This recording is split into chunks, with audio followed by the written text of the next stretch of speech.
আজ বানাবো চিংড়ি মাছ দিয়ে চাল কুমড়ো। এটি কিন্তু বেশ অনেক পুরনো দিনের একটি রান্না।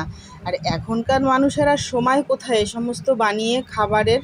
তবে চলুন পুরনো দিনেরই একটু রান্নাকে নতুন করে দেখানোর চেষ্টা করি।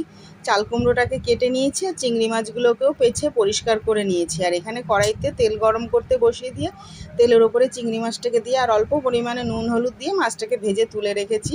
সেই তেলের ওপরেই হচ্ছে টমেটো, কাঁচা লঙ্কা আর আগে থেকে জিরে লঙ্কা বেটে রেখেছিলাম আর পরিমাণ মতো নুন হলুদ সবটা দিয়ে মশলাটাকে ভালো করে কষিয়ে নিয়েছি। তার উপর থেকে চাল কুমড়োটাকে দিয়েও আবারও বেশ কিছুক্ষণের জন্য একটু কষিয়ে নিয়েছি।